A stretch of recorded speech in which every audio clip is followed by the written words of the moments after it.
Dottor Danilo Riponti, si sta concludendo l'anno dedicato a Don Mansueto. Che bilancio possiamo trarre? L'anno di Don Mansueto si concluderà nel periodo del suo compleanno. È cominciato il 5 di febbraio del 2025, centenario della sua nascita, e lo concluderemo il 5 febbraio del 2026,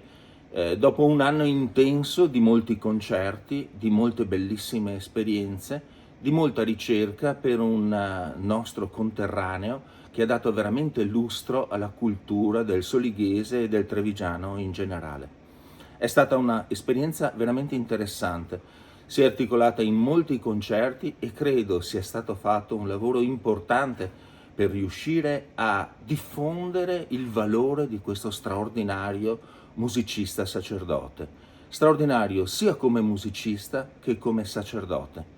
La sua musica non era e non è una musica semplice, perché si ispira ai criteri della dodecafonia e quindi è una musica complessa e articolata, ma è una musica potente e sono stato molto lieto di aver coordinato il comitato organizzatore degli eventi,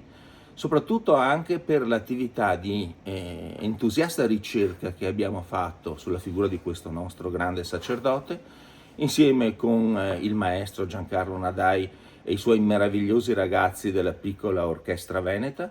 insieme anche con tutti coloro i quali hanno collaborato a queste attività da un punto di vista organizzativo, Antonio Fogliadelli, Federico Lucchetta, Agostino Meshaev, tutti abbiamo cercato di dare una mano e credo che il risultato di far conoscere questa grande figura del nostro sacerdote Don Mansueto sia un risultato raggiunto. Faremo l'ultimo concerto in occasione del suo prossimo genetriaco. La data precisa, siccome il concerto, il compleanno cadrebbe durante la settimana, la data precisa verrà diffusa soltanto fra qualche giorno, potrebbe essere o la domenica precedente o la domenica successiva, ma ricordo a tutti che ai primi di febbraio concludiamo questo bellissimo anno e sono certo che moltissime persone del nostro territorio e non hanno riscoperto questa straordinaria figura di artista.